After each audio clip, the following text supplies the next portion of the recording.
ಹಂಗಾದ್ರೂ ಪರವಾಗಿಲ್ಲ. ಹಂಗಂದ್ರೆ ನಮ್ಮ ಬಗ್ಗೆ ಎಲ್ಲ ಗೊತ್ತಿದೆ ಅಲ್ಲ. Good good. ಮೊದಲಾಗಿದ್ದೆಲ್ಲ ಆ್ಯಪ್ ಒಳಗೆ ಐತಲ್ಲ. ಆ್ಯಪ್ ಒಳಗೆ ಹೋಗಿ ನೋಡ್ಕೊಳ್ರಿ ಆಗಿದ್ದೆಲ್ಲ. ನೀವೆಲ್ಲ ಕ್ಲಾಸ್ ಅಟೆಂಡ್ ಆಗಿದ್ರಾ? ನೀವು ಮೇಡಮ್ ನೀವು ಅಟೆಂಡ್ ಆಗಿರಿ. ಸೊ ಈಗ ಲೈವ್ ಇವತ್ತೇ ನೋಡ್ತಾ ಇರೋದು ಹಂಗಾದ್ರೆ? ಹಾಂ, ಫಸ್ಟ್ ಟೈಮ್.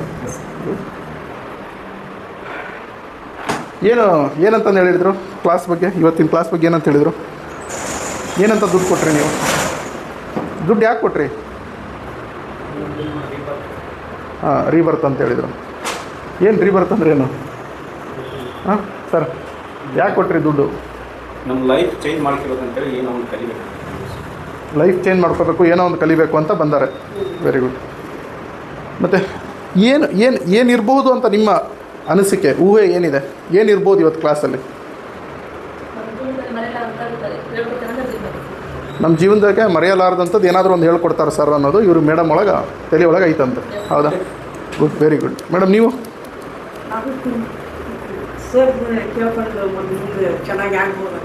ಹಾಂ, ಕೇಳ್ಕೊಂಡು ಏನಾದ್ರು ಚಲೋ ಆಗುತ್ತೆ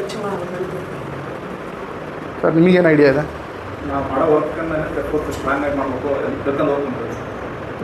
ನಾವು ಏನು ಕೆಲಸ ಮಾಡ್ತೀರಾ ಅದರಲ್ಲೇ ನಮ್ಮ ಮತ್ತೆ ಡೆವಲಪ್ ಆಗೋಣ, ಸ್ವಲ್ಪ ತಿಳ್ಕೊಳ್ಳೋಣ ಅಂತ. ಅನಿಲ್ ಸರ್, ನೀವೇನಂತೀರಿ? ಇವರಿಗೆ ನಾವು ಏನು ಮಾಡಿಲ್ಲ ಸರ್, ಏನು ಮಾಡಿದ್ರು ಮಾಡಿಲ್ಲ ಅನ್ನಂಗೆ ಮಾಡಿದ್ವಿ. ಇಲ್ಲಿಂದ ಚೆನ್ನಾಗಿ ಡೆವಲಪ್ ಆಗಬೇಕು, ಸ್ಟ್ರೆಂತ್ ಆಗಬೇಕು. ನೀವು ದೊಡ್ಡ ಕೆಲಸ ಮಾಡಿರಿ, ಸೋಡಾನ ಬಾಂಬ್ ಹೊಡೆದಂಗೆ ಹೊಡೆದಿರಿ. ಅದು ಇನ್ನು ಅದಕ್ಕೂ ದೊಡ್ಡ ಕೆಲಸ ಏನು ಮಾಡ್ಬೇಕು? ಹೌದಾ? ಸೋಡಾನೇ ದೊಡ್ಡದಾಗಿ ಹೊಡೆದ್ಬಿಟ್ಟಿರಿ ನೀವು. ಸೋಡಾ ಪಟ್ಟ ಅಂತ ಹೊಡೆಯೋದು ಕೇಳಿದ್ವಿ, ಕೈ ಮುರಿಯೋ ಮಟ್ಟ ಹೊಡೆದಿರೋದ್ರೆ ಏನು ಹುಡುಗಾಟನ? ಗ್ರೇಟ್. ನಿಮ್ಮ ಕೈಗಿನ ಬಾಂಬ್ ಗಿಮ್ ತಯಾರು ಮಾಡೋಕೆ ಕೊಟ್ಟರೆ ಏನು ಗತಿ? ಹಾಂ, ಇಲ್ಲ ದೇಶ ಹೊಡೆದಾಗ್ಬಿಡ್ತೀರಿ. ಹಾಂ, ಸೊ ಇನ್ನೂ ಏನಾದರೂ ಒಂದು ಹೊಸದಾಗಿ ದೊಡ್ಡದಾಗಿ ಕಲಿಬೇಕು ಅನ್ನೋದು ನಿಮ್ದು ಆಸೆ. ಮೇಡಮ್, ನೀವೇನು ಎಕ್ಸ್ಪೆಕ್ಟ್ ಮಾಡ್ತಿದ್ದೀರಾ? ನಾವೇನೋ ಜೀವನ ಮಾಡಿದ್ದೀವಿ, ಆದರೆ ಇನ್ಬಿಟ್ಟು ಹೊಸದಾಗಿ ನಾವು ಜೀವನ ಮಾಡೋಕ್ಕೆ, ನಮ್ಮ ಕೆಲಸದಲ್ಲಿ ಹೊಸದಾಗಿ ಇಂಪ್ರೂವ್ ಮಾಡ್ಕೊಳಕ್ಕೆ ನಮ್ಗೆ ಇಲ್ಲಿ ಅದ್ರ ಬಗ್ಗೆ ಕಲಿಯಕ್ಕೆ ಸಿಗುತ್ತೆ ಅಂತೇಳಿ. ಮೇಡಮ್, ನೀವೇನಂತೀರಿ? ನಾವು ಇಷ್ಟು ದಿನ ಮಾಡಿರೋದು ಏನೋ ಸ್ವಲ್ಪ ಕಲ್ತಿದ್ವಿ, ಏನೋ ಮುಂದಕ್ಕೆ ಹೋಗ್ತಾನೆ ಆಗ್ತಾ ಇಲ್ಲ. ಇವಾಗ ಇಲ್ಲಿ ಚೆನ್ನಾಗಿ ಕಲಿತು ಇಂಪ್ರೂವ್ಮೆಂಟ್ ಮಾಡ್ತೀವಿ ಸರ್. ಮುಂದೆ ಅಮ್ಮ ಪಕ್ಕದಲ್ಲಿ ಅಪ್ಪ ಎದ್ದು ಹೋಗಂಗಿಲ್ಲ, ಕೇಳೋಂಗೂ ಇಲ್ಲ. ಕಷ್ಟ. ಹಾಂ, ಕಷ್ಟ ಆಗುತ್ತಲ್ಲ ಇಂಥವೆಲ್ಲ ಕೇಳ್ಬೇಕಂದ್ರೆ. ಪಿಕ್ಚರ್ ಕ್ರಿಕೆಟ್ ಅಂದರೆ ಓಕೆ, ಇಲ್ಲಿ ಕುತ್ಕೊಂಡು ಪಾಠ ಕೇಳಬೇಕಂದ್ರೆ ಕಷ್ಟ. ಹಾಂ, ಇಲ್ಲ ಪಕ್ಕ ಇಂಟ್ರೆಸ್ಟ್ ಇದೆ. ಏನಂತ ಹೇಳಿ ಕರ್ಕೊಂಬಂದ್ರೆ ಅಮ್ಮ? ನೀವು ಒಂದು ಝೂಮ್ ಮೀಟಿಂಗ್ ನೋಡಿದ್ರಾ?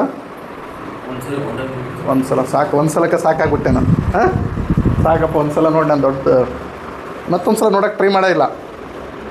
ಟೈಮ್ ಅಡ್ಜಸ್ಟ್ ಆಗಿಲ್ಲ. ಕಾಲೇಜು 7:00ವರೆಗೂ ಇರ್ತೈತೆ ಕಾಲೇಜು. ಹಾಂ, 7:30 ಮೇಲೆ ಮಾಡ್ತೀನಿ ನಾನು. ಇರ್ತೈತಲ್ಲ. ಇಲ್ಲಿ ಅಮ್ಮ ಅಪ್ಪ ಏನಂತಂದು ಹೇಳಿ ಕರೆದ್ರು ಇಲ್ಲಿಗೆ ಬರೋಕ್ಕೆ. ನಿಜ ಹೇಳಬೇಕು, ಮೀಟಿಂಗ್ ಐತಿ ಅಂತ ಕರೆದ್ರು. ಗುಡ್. ಮೇಡಮ್, ನಿಮಗೇನಂತ ಹೇಳಿದರು? ನೆಟ್ವರ್ಕ್ ಮಾರ್ಕೆಟಿಂಗ್ ಬಗ್ಗೆ ಹೇಳ್ಕೊಡ್ತಾರೆ ಅಂತ. ಜೀವನನ ಹೇಗೆ ಹಿಡ್ಕೋಬೇಕು, ಹೆಂಗೆಲ್ಲ ಮಾಡಬೇಕು ಅನ್ನೋದು ಹೇಳ್ಕೊಡ್ತಾರೆ ಅಂತ. ಫೈನ್.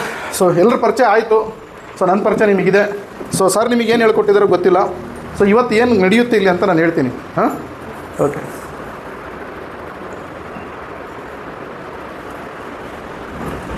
ಸೊ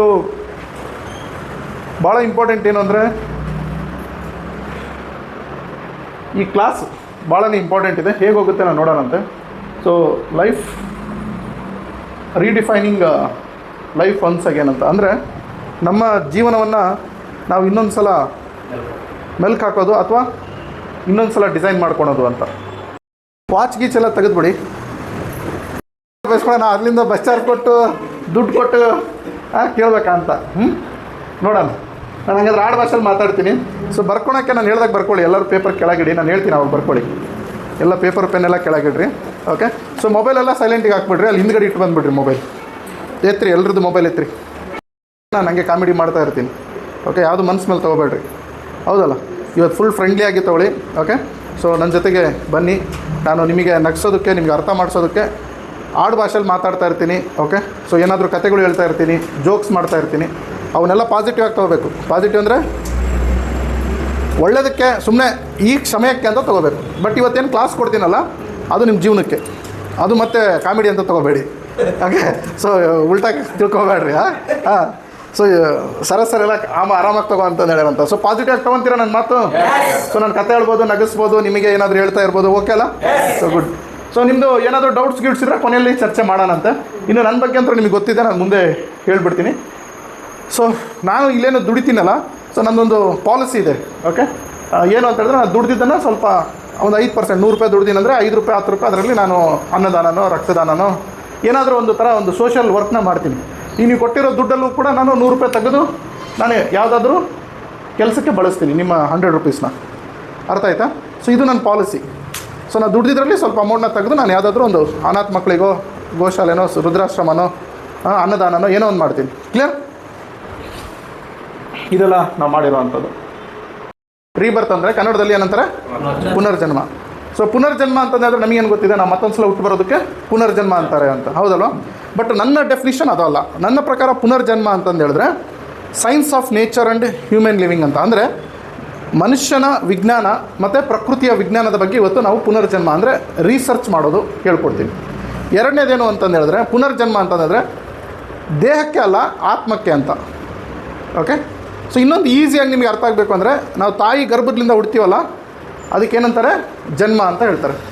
ಓಕೆ, ಸೊ ನಾವು ಯಾಕೆ ಹುಟ್ಟಿದ್ದೀವಿ ಅಂತ ತಿಳ್ಕೊತೀವಲ್ಲ, ಅದಕ್ಕೆ ಪುನರ್ಜನ್ಮ ಅಂತ ಹೇಳ್ತಾರೆ. ಒಂದು ತಾಯಿಲಿಂದ ಜನ್ಮ ಆಗುತ್ತೆ. ಎರಡನೇದು ಒಂದು ವ್ಯಕ್ತಿಗೆ ಗುರುಲಿಂದ ಜನ್ಮ ಆಗುತ್ತೆ, ಹೌದಲ್ಲ? ಈಗ ನಿಮಗೆಲ್ಲ ಆಲ್ರೆಡಿ ತಾಯಿಲಿಂದ ಜನ್ಮ ಆಗಿದೆ ಅಲ್ವಾ? ಅದಕ್ಕೆ ನಾವು ಇಲ್ಲಿದ್ದೀವಿ. ಸೊ ಗುರುಲಿಂದ ಏನಾದರೂ ಜನ್ಮ ಆಗಿದೆನಾ? ಇಲ್ಲ. ಅಂದರೆ ನಿಮ್ಮ ಧರ್ಮ, ನಿಮ್ಮ ಜಾತಿದ ಗುರುಗಳು ಇರ್ತಾರೆ. ನಾನು ಆ ಸ್ವಾಮೀಜಿ, ಗುರುಜಿ, ಬಾಬಾಜಿ ಬಗ್ಗೆ ಮಾತಾಡ್ತಾ ಇಲ್ಲ. ಗುರು ಅಂತಂದು ಹೇಳಿದ್ರೆ ನಿಮ್ಮ ಜೀವನವನ್ನು ರೂಪಿಸಿಕೊಡೋನು. ಅರ್ಥ ಆಯ್ತಾ? ನಿಮ್ಮ ಜಾತಿ, ನಿಮ್ಮ ಧರ್ಮದ ಗುರುಗಳೆಲ್ಲ ನಾನು ಹೇಳ್ತಾ ಇರೋದು ಗುರು ಅಂದರೆ. ಸೊ ತಾಯಿಲಿಂದ ಜನ್ಮ ಆಗೋದಕ್ಕೆ ಬರ್ತ್ ಅಂತಾರೆ, ಗುರುಲಿಂದ ಜನ್ಮ ಆಗೋದಕ್ಕೆ ರೀಬರ್ತ್ ಅಂತಾರೆ. ಸೊ ತಾಯಿ ದೇಹಕ್ಕೆ ಜನ್ಮ ಕೊಡ್ತಾಳೆ, ಗುರು ನಮ್ಮ ಜೀವನಕ್ಕೆ, ನಮ್ಮ ಯಶಸ್ಸಿಗೆ, ನಮ್ಮ ನೆಮ್ಮದಿಗೆ, ನಮ್ಮ ಸಂತೋಷಕ್ಕೆ, ನಮ್ಮ ಖುಷಿಗೆ ಏನು ಮಾಡ್ತಾನೆ? ಜರ್ನಿ ಮಾಡಿ ಅಂತ. ಇವತ್ತಿನ ಕ್ಲಾಸು ರೀಬರ್ತ್ ಕ್ಲಾಸ್ ಅಂತ. ಅಂದರೆ ಒಂದು ಹೊಸ ಅಧ್ಯಾಯನ ನಾನು ಬರಿತಾ ಇದ್ದೀನಿ. ಸೊ ಒಂದು ಹೊಸ ಅಧ್ಯಾಯದ ಕಡೆಗೆ ನಿಮಗೆ ತೊಗೊಂಡು ಹೋಗ್ತಾ ಇದ್ದೀನಿ. ನಿಮ್ಮಲ್ಲಿ ಏನು ಗೊಂದಲಗಳು ಇದಾವಲ್ಲ, ಯಾಕೆ ನನಗೆ ನನ್ನ ಲೈಫ್ ಹಿಂಗಾಯಿತು, ಯಾಕೆ ನಾನು ಇಲ್ಲಿದ್ದೀನಿ, ಯಾಕೆ ನಾನು ಈ ಬಿಸ್ನೆಸ್ ಮಾಡ್ತಾಯಿದ್ದೀನಿ, ಯಾಕೆ ನನ್ನ ಲೈಫಲ್ಲಿ ನನ್ನ ಗಂಡ ಬಂದ, ನನ್ನ ಹೆಂಡತಿ ಬಂದರು, ನನ್ನ ಮಕ್ಕಳು ಬಂದರು, ಯಾಕೆ ನಾನು ಇವ್ರ ಹೊಟ್ಟೆಲಿ ಹುಟ್ಟಿದೆ, ಯಾಕೆ ನಾನು ಈ ಊರಲ್ಲಿದ್ದೀನಿ, ಈ ಪ್ರಶ್ನೆಗಳನ್ನು ನಾನು ರೀಡಿಫೈನ್ ಮಾಡ್ತಾಯಿದ್ದೀನಿ. ವಾಟ್ ವಿ ಥಿಂಕ್ ಅಂದರೆ ನಾವು ಏನು ಯೋಚನೆ ಮಾಡ್ತೀವಲ್ಲ ಅದು ನಾವಲ್ಲ. ನಾವು ಏನಿದ್ದೀವಿ ಅಂತ ತಿಳ್ಕೊಳೋದು ನಾವು. ಅದ್ರ ಬಗ್ಗೆ ಇವತ್ತಿನ ಚರ್ಚೆ ಆಗುತ್ತೆ. ಓಕೆ, ಸೊ ಹಾಗಾಗಿ ಇದೊಂದು ಡಿಫ್ರೆಂಟ್ ಕ್ಲಾಸ್ ಇರುತ್ತೆ. ಹಾಗೆ ಇದು ಯಾವುದು ಧರ್ಮಕ್ಕೆ ಸಂಬಂಧಪಟ್ಟಿರೋದಲ್ಲ, ಇದು ಯಾವುದು ರಿಲಿಜನ್, ಯಾವುದು ಧರ್ಮಕ್ಕೆ ಸಂಬಂಧಪಟ್ಟಿದ್ದಲ್ಲ. ರೀಬರ್ತ್ ಅಂತಂದು ಹೇಳಿದ್ರೆ ಟೋಟಲಿ ನೇಚರ್, ಪ್ರಕೃತಿ ಮತ್ತು ನಾವು ಕನೆಕ್ಟ್ ಆಗೋದು ಹೇಳ್ಕೊಡ್ತೀನಿ ಇವತ್ತು. ಸೊ ಇದರಿಂದ ನೀವು ಅದ್ಭುತಗಳನ್ನು ಕ್ರಿಯೇಟ್ ಮಾಡ್ಕೋಬೋದು.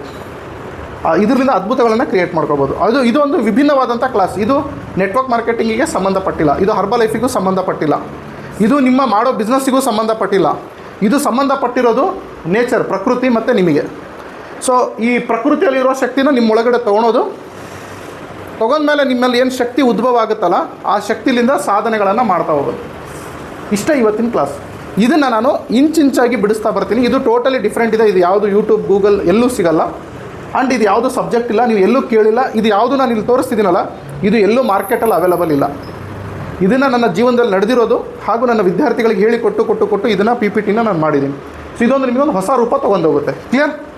ಅರ್ಥ ಆಗ್ತಾಯಿದೆ ಏನಾದರೂ ಸ್ವಲ್ಪ? ಗುಡ್. ಸೊ ರೀಬರ್ತ್ ಅಂದ್ರೇನು ಅನಿಲ್ ಸರ್? ಪುನರ್ಜನ್ಮ ಅಂದ್ರೇನು? ಸಡನ್ನಾಗಿ ಕೇಳ್ಬಿಟ್ರೆ ಬರಲ್ಲ ಸರ್. ನೆನಪೈತಿ, ಬಾಯಾಗೈತಿ, ಬರ್ತಾ ಇಲ್ಲ ಅಂತ. ಹೌದಲ್ಲ ಸರ್? ಸರ್ ನೀವು ಹೇಳಿ ಸರ್, ಏನು ರೀಬರ್ತ್ ಅಂದ್ರೆ? ಅಲ್ಲ, ನಾನು ಹೇಳಿದ್ದೇನು ರೀಬರ್ತ್ ಅಂದ್ರೆ ಏನು? ಈಗ ನಾನು ಹೇಳಿದ್ನಲ್ಲ ಇಷ್ಟೊತ್ತು. ಮೇಡಮ್ ನೀವು ಹೇಳಿ, ರೀಬರ್ತ್ ಅಂದರೆ ಏನು ಅಂತ ಹೇಳಿದೆ. ಇಲ್ಲೇ ಇದೆಯಲ್ಲ, ಬೋರ್ಡ್ ಮೇಲೆ ಇದೆ.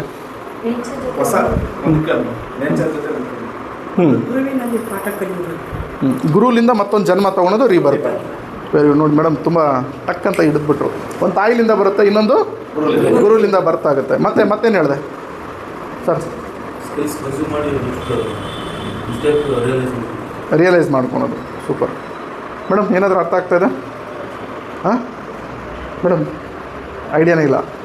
ಅರ್ಥ ಆಗ್ತಿದೇನಿಲ್ಲ? ಭಯ ಆಗ್ತಾಯಿದೆ ಹೇಳೋದಕ್ಕೆ. ಸರ್ ನಿಮಗೆ? ಸರ್ ನಾವು ಈಗ ಗುರುವಿನಿಂದ ಕಲಿಯುವಂಥ ಪಾಠ ನಾವು ಚೆನ್ನಾಗಿ ಕಲಿತ್ರೆ ನಾವು ಮುಂದೆ ಏನಾದರೂ ಸಾಗಿಸ್ಬೋದು. ಹ್ಮ್. ತಾಯಿಯಿಂದ ಬಂದಿರೋಂಥ ಪಾಠನೇ ಬೇರೆ, ಗುರುವಿಂದ ಬಂದಂಥ ಪಾಠನೇ ಬೇರೆ. ನಾವು ವ್ಯತ್ಯಾಸ ಆಗಿ ತಿಳ್ಕೊಂಡ್ರೆ ಕಲಿಬೇಕು. ಮೇನ್ ಇಂಪಾರ್ಟೆಂಟ್ ಕಲ್ತ್ರೆ ನಾವು ಚೆನ್ನಾಗಿ ಫೈನ್. ಓಕೆ ಕೂತ್ಕೊಳ್ಳಿ ಆರಾಮಾಗಿ.